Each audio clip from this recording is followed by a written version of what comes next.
চলে আসো সবাই। আমাকে ক্লিয়ার শুনতে পাচ্ছ কিনা একটু জানাইও।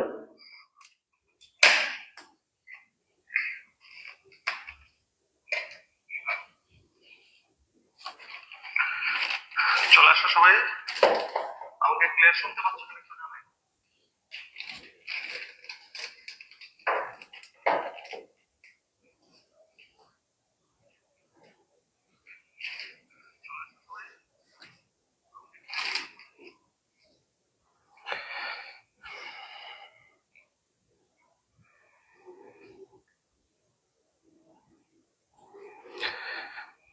ওয়ালাইকুম আসসালাম।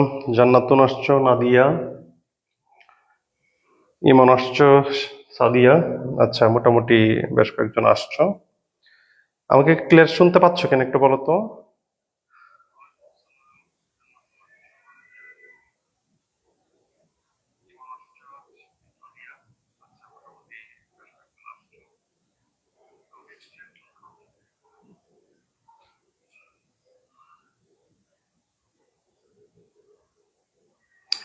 মাইমুনা চলে আসছো, ওয়ালাইকুম আসসালাম।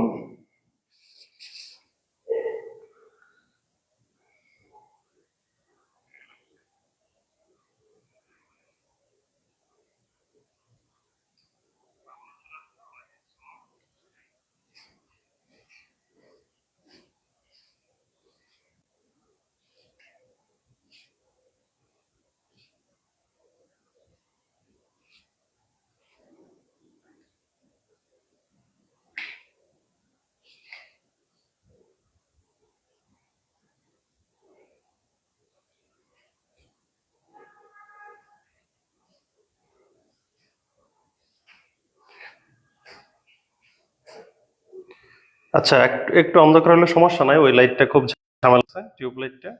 এখন দেখো, তোমরা এখানে দেখতে পারলে হবে, আমার বোর্ড দেখতে পারলে হলো, আমাকে দেখার দরকার নাই। হ্যাঁ, তো এখন যে বিষয়টা, আমাদের আজকের আলোচ্য বিষয়টা হলো ট্যাক্সোনমির, যে আমাদের চতুর্থ অধ্যায় যেটা আছে সেই অধ্যায়টা। হ্যাঁ, ট্যাক্সোনমির চতুর্থ অধ্যায়। তো এই অধ্যায়টা কিন্তু অতি গুরুত্বপূর্ণ, অতি অতি অতি গুরুত্বপূর্ণ।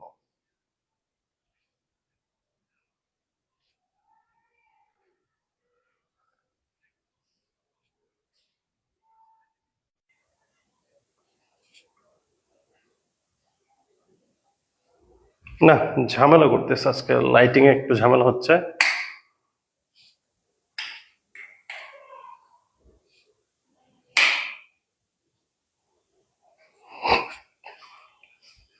আচ্ছা, এটা কালকে শুক্রবার দেখি, কালকে ফিক্স করা যায় কিনা। আচ্ছা, মোটামুটি আমরা 10-12 জন চলে আসছি। আচ্ছা, এখন দেখো, চতুর্থ অধ্যায় যেটা আমাদের আইসিবিএন যেটা ছিল, এটা এই প্রশ্নটা কিন্তু অতিরিক্ত, এই টপিকটা অতিরিক্ত ইম্পর্টেন্ট। ইম্পর্টেন্ট তো আছে এই টপিকটা, এই অধ্যায়টা তোমাদের জন্য যে কি পরিমাণ গুরুত্বপূর্ণ, একবার ফাইনাল থেকে শুরু করে। হ্যাঁ, এটাকে তোমরা, যে যেটা চতুর্থ অধ্যায়, চতুর্থ অধ্যায় মূলত কি নিয়ে, আইসিবিএন নিয়ে। এই যে আইসিবিএন, এইটা তোমরা এটাকে আহ, যত প্রকার স্টার দিতে পারো, যে কয়টা স্টার দিতে পারো, এটাকে তোমরা 7 স্টার দিয়ে ফেলো। এই অধ্যায়টা অতিরিক্ত পরিমাণ গুরুত্বপূর্ণ। তোমাদের ফাইনালে এখানে অনেক নম্বর থাকবে। বাইজিৎ আসছে, ওয়ালাইকুম আসসালাম। তাহলে আমাদের এই অধ্যায়টা অতিরিক্ত গুরুত্ব দিয়ে পড়তে হবে। এখন দেখো যে, তোমাদের যে প্রথমে যে ছোট প্রশ্নগুলো থাকে আর কি। হ্যাঁ, প্রথমে যে ছোট প্রশ্নগুলো থাকে, আমরা একটা ছোট প্রশ্ন নিয়ে প্রথমে আলোচনা করি, একটু বোঝার চেষ্টা করে। আজকের অধ্যায় কিন্তু একটু বোঝার বিষয় আছে। হ্যাঁ, আমি বুঝাই দেবো, তোমরা জাস্ট এগুলো পড়বা, তোমাদের কাজ হলো পড়া। আর আজকের এই অধ্যায়ের নোট আগামীকাল রাতে পেয়ে যাবা ইনশাল্লাহ। এই অধ্যায়ের পরিপূর্ণ নোট আগামীকাল রাতে পাবা, এবং এই নোটটা পড়লেই হবে। আমি নোট শেয়ার করবো, আগামীকাল রাতে পেয়ে যাবে নোট। আচ্ছা, এখন একটু খেয়াল করো, আমাদের যে প্রশ্নগুলো যেটা ছিল আর কি, আমাদের এইখানে প্রশ্নগুলো আমি একটু পড়ার চেষ্টা করি, তোমরা আউটলাইনটা একটু হাতে রাখো। আমি মোটামুটি আউটলাইনের যে মোটামুটি 90% কভার করে দেওয়ার চেষ্টা করবো আজকের ক্লাসে, একটু লম্বা হতে পারে ক্লাসটা। আচ্ছা, এখন দেখো, প্রথমে আমাদের যে বিষয়টা নিয়ে আলোচনা করতে হবে সেটা হলো, দেখো এটা আমি বাদ দিই, এটা রাখি এখানে।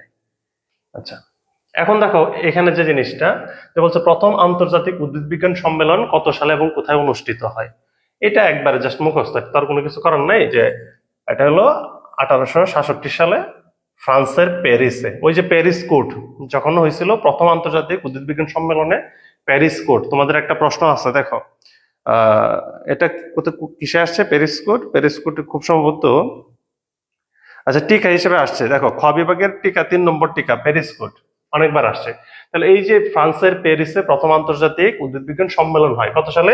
1866 সালে। আচ্ছা তারপর দেখো এই প্রশ্নটা আর আসবে না। এই যে এই প্রশ্নটা 16 সালে আসছিল। কেন আসছিল? দেখো আইসিবিএন এর 19তম সম্মেলন ছিল তখন। 19তম সম্মেলন কত সালে কোথায় অনুষ্ঠিত হয়? এখন দেখো এই যে আইসিবিএন যে 19তম সম্মেলনটা ছিল, এই সম্মেলনটা হয়েছিল দেখো 2017 সালে। 17 সালে যখন হয়েছিল তখন আর কি এই পরীক্ষাটা ছিল। এটা কত সালে আসছে? দেখো 2016 সালের পরীক্ষায় আসছে। মানে তোমাদের পরীক্ষা 16 কিন্তু পরীক্ষাটা হয়েছে 17। পরীক্ষাটা হয়েছে, পরীক্ষার সাল 16 কিন্তু হয়েছে কততে? 17তে। সে কারণে দেখো 17 সালের যে প্রশ্নটা ছিল তখন স্যার প্রশ্ন করছিলেন, এই প্রশ্নটা দিয়ে দিছিলেন তখন সমসাময়িক। এই প্রশ্নটা আর আসবে না। তারপরে মনে রাখো যে 19তম সম্মেলনটা হয়েছিল কোথায়? শ্যানজেন। কোথায়? চায়না, এটা চীনের শ্যানজেন হয়েছিল আর কি। আচ্ছা এখন দেখো তারপরে আমাদের পরের কি প্রশ্ন আছে একটু খেয়াল করি আমরা। তারপরে দেখো টাইপ মেথড কি? এই প্রশ্নটা যদিও 24 সালে বিস্তারিত আসছে, তারপরে দেখো ছোট প্রশ্ন হিসেবে আমরা জেনে নেই। আচ্ছা টাইপ মেথড হলো, টাইপ মানে হলো একটা নমুনা। এটা একটু পড়ো, দেখো কি লেখা আছে এখানে, যে টাইপ মেথড হলো একটা বৈজ্ঞানিক পদ্ধতি যার মাধ্যমে কোনো উদ্ভিদ বা জীবের নামকরণের ক্ষেত্রে, একটু খেয়াল করো, আমরা যদি উদ্ভিদ বা প্রাণীর নামকরণ করি, আহা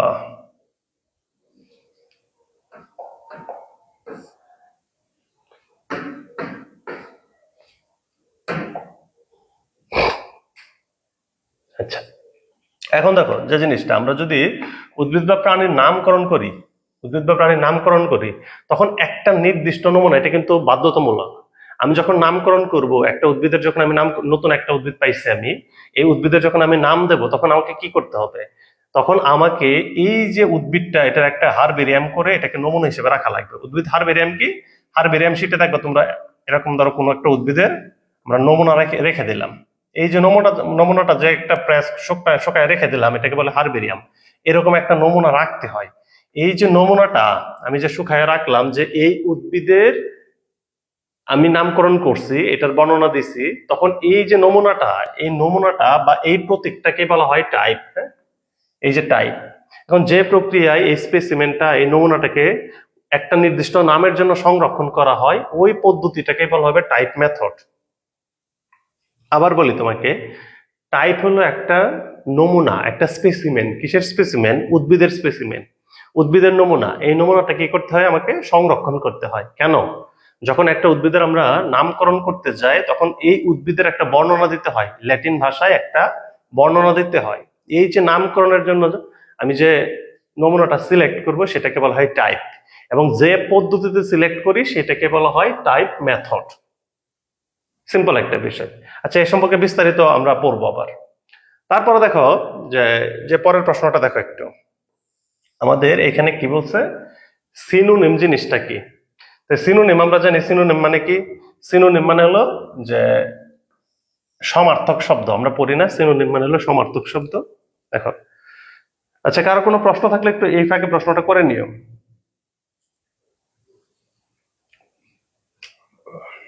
আচ্ছা এখন দেখো সিনোনিম, সিনোনিম জিনিসটা হলো, সিনোনিম মানে হলো সমার্থক শব্দ।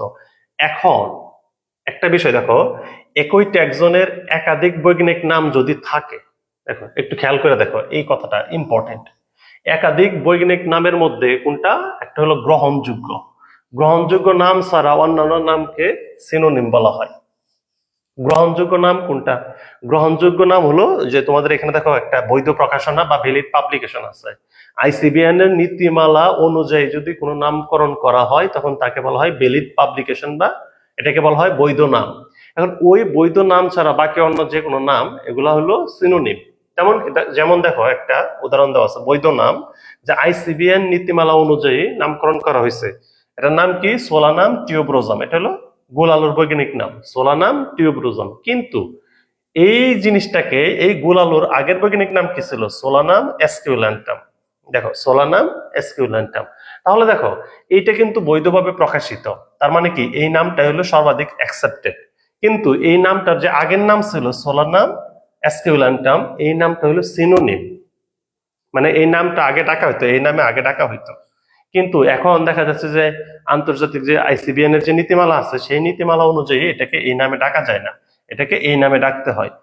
এখন এই নামে ডাকতে হয়, এটা কি, যেহেতু এটা আন্তর্জাতিক নীতিমালা ফলো করে, আইসিবিএন এর নীতিমালা ফলো করে, সেজন্য এটা হলো বৈধ নাম।